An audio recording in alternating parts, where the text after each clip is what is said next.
Nushiraba marup mapangsing video asi wiyengniba khuding makpu amukhan ministry gi maikhay digi harau nungai ba phongdok chaning bani ngasi aikhoi gi leiriba hingliba punsi aikhoi gi future lakadawa punsi yengba kanda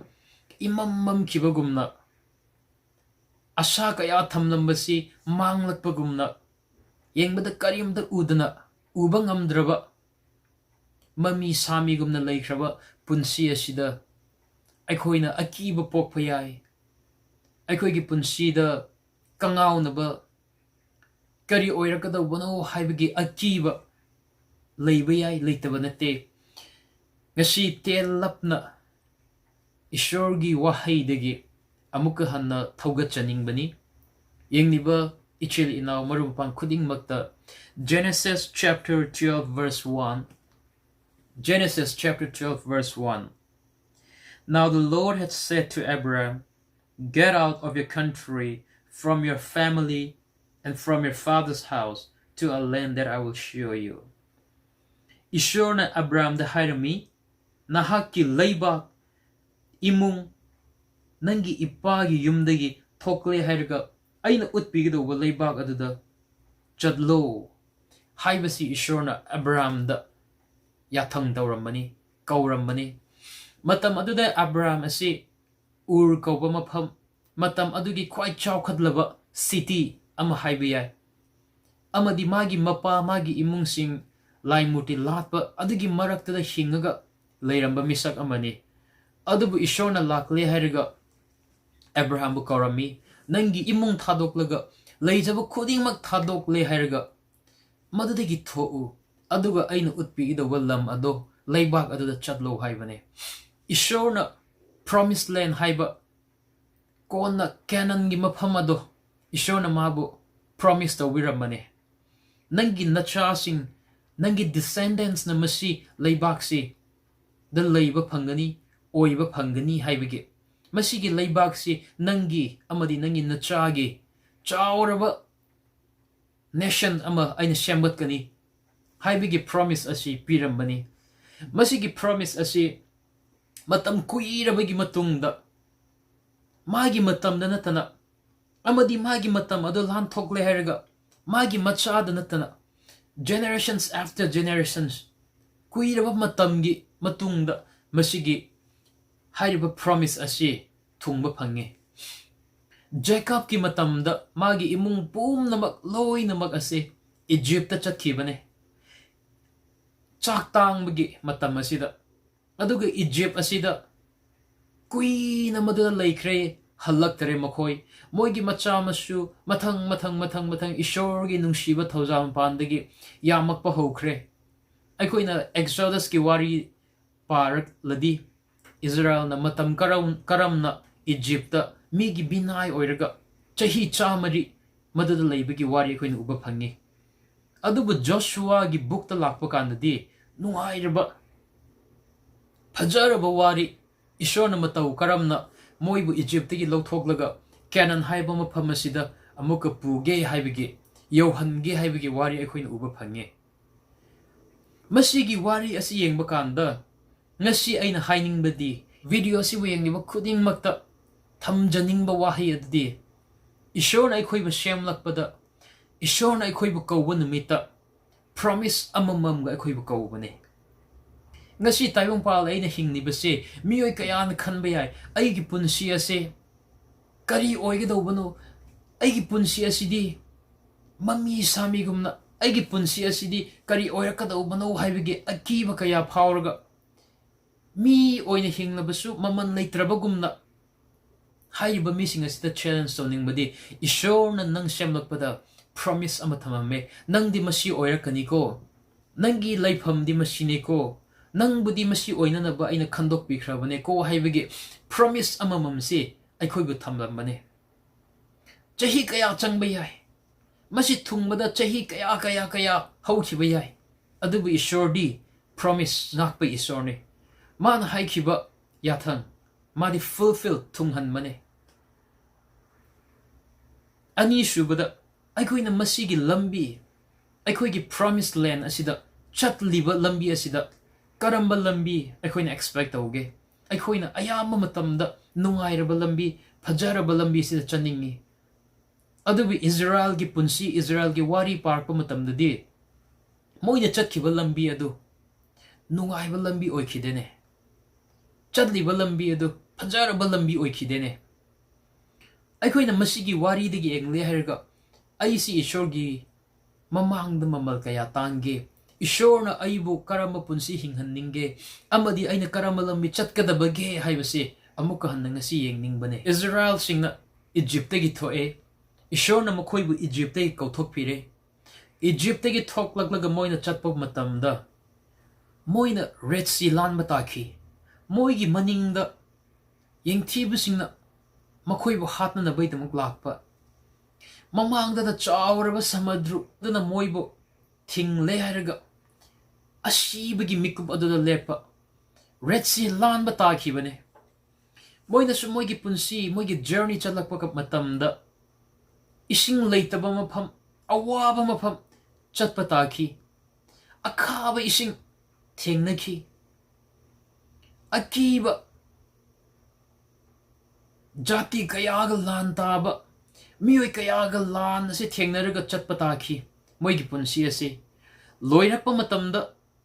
ꯖꯦꯔꯤꯀꯣꯒꯤ ꯐꯛꯂꯥꯡ ꯑꯗꯨ ꯋꯥꯜ ꯑꯗꯨ ꯊꯨꯒꯥꯏꯕ ꯇꯥꯈꯤꯕꯅꯤ ꯃꯣꯏꯒꯤ promise ꯂꯦꯟ ꯌꯧꯅꯅꯕꯒꯤꯗꯃꯛꯇ ꯃꯣꯏꯅ ꯖꯥꯏꯟꯁ ꯆꯥꯎꯔꯕ ꯃꯤ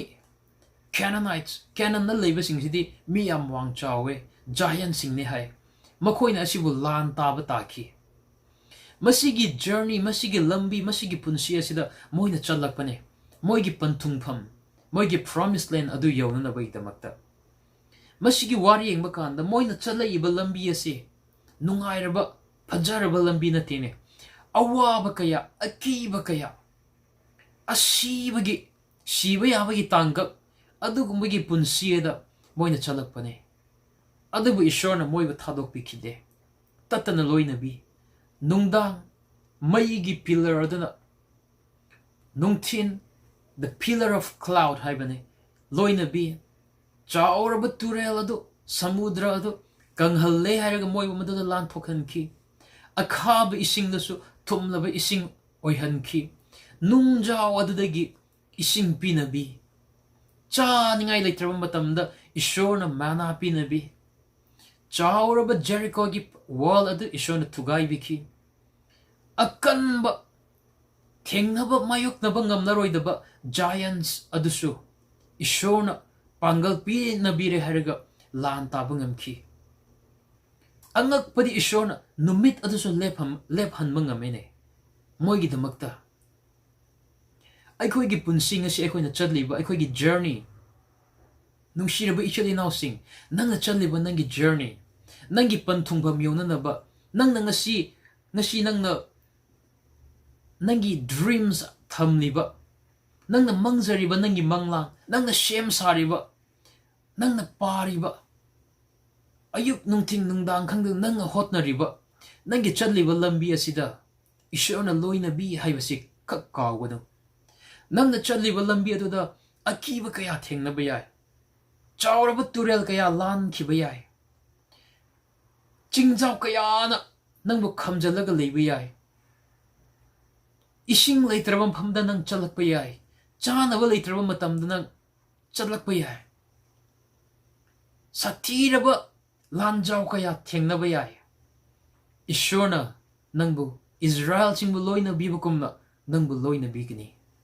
ꯏꯁꯣꯔꯅ ꯅꯪꯒꯤ ꯄꯟꯊꯨꯡꯐꯝ ꯌꯧꯅꯕꯒꯤꯗꯃꯛꯇ ꯅꯪꯕꯨ ꯄꯥꯡꯒꯜ ꯄꯤꯅꯕꯤꯒꯅꯤ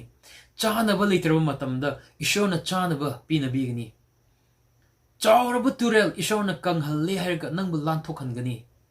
ꯏꯁꯤꯡ ꯑꯈꯥꯕꯗꯁꯨ ꯑꯊꯨꯝꯕ ꯑꯣꯟꯍꯟꯕꯤꯒꯅꯤ ꯂꯥꯟꯖꯥꯎ ꯀꯌా ꯊꯦꯡꯅꯕꯗꯁꯨ ꯄꯥꯡꯒꯜ ꯄꯤꯅꯕꯤꯒꯅꯤ ꯖꯦꯔꯤꯀꯣꯒꯤ ꯐꯛꯂꯥꯡ ꯑꯆꯧꯕꯗꯁꯨ ꯊꯨꯒꯥꯏꯅꯅꯕ ꯏꯁꯣꯔꯅ ꯄꯥꯡꯒꯜ ꯄꯤꯅꯕꯤꯒꯅꯤ ꯊꯨꯒꯥꯏꯕꯤꯒꯅꯤ ꯅꯪꯕꯨ ꯏꯁꯣꯔꯅ ꯈꯛ ꯊꯥꯗꯣꯛꯂꯣꯏ ꯑꯌꯨꯛ ꯅꯨꯡꯊꯤꯟ ꯅꯨꯡꯗꯥꯡ ꯈꯪꯗꯅ ꯃꯥꯒꯤ ꯃꯩ ꯑꯗꯨꯅ ꯅꯪꯕꯨ ꯉꯥꯛꯁꯦꯟꯕꯤꯒꯅꯤ ꯆꯠꯃꯤꯟꯅꯒꯅꯤ ꯅꯨꯃꯤꯠ ꯐꯥꯎꯕꯗ ꯅꯪꯒꯤꯗꯃꯛ ꯂꯦꯞꯍꯟꯒꯅꯤ ꯃꯁꯤ ꯏꯁꯣꯔꯅ ꯑꯩꯈꯣꯏꯕꯨ ꯄꯤꯅꯕꯤꯕ ꯄ꯭ꯔꯣꯃꯤꯁ ꯊꯨꯡꯅꯅꯕꯒꯤꯗꯃꯛꯇ ꯏꯁꯣꯔꯅ ꯁꯦꯝ ꯁꯥꯕꯤꯈ꯭ꯔꯕ Mioi kaya na ngasi madugi panthungpham di yore hairaga Ishorgi angakpa thodok kaya asibu harau nungaiba phongdoklibani nangi punsidasu matam amadadi adugumbadu lakchigani harau nungaiba Ishor harau phongdokpa thagatpa nangi panthungpham yore hairaga nangni Ishorbu thagatpa phongdokpa matam adu lakhigani ngasi aina hainingbadi ngasi leiriba akhoi situations ngasi leiriba akhoi tandu leithabam khangdraba Akiba business kaya banglakpa business kaya thupchalakpa hingbagi punsi yam waraklaba matam asida akoina khak ninghanba tawroise discourage distract disappoint akoina tawroise amamba matam mamlaklaba matam ado akiba ngamlaroidaba tangkat mikub lakpado nangi panthungpham yawragadaba mikub Naklaba mikup amane haibase akoina kawroise Israel na Canaan changlamdaida Canaanites giants singbu lan tawnaba moin akiba phawki moin yoga dawre changa dawre mathangi step asidi mathangi khongthang asidi moigi promised land yawraga dawbane haibase moin khanglamde adubu shorna ngamhanbire hairaga madugi promised land adu moin loba phangki Mogi oiba pankhi nangi punsi ngasi nangi promised land nanga chadliba lambi yoga dawre nangi punsi success haibadu ningba thungba haibadu lakka dawre nanga ngasi nangi punsi yengbada yam mamna ukhibadu ngalakka dawre adubu Ishor dagi akhoi khak thadogoise Israel na aroiba matamdadi lanjare da haina Ishor da changjare hairaga moigi khongthang khudingi Ishor dagi prathna tawra moina nikhi moina wisdom adu nikhi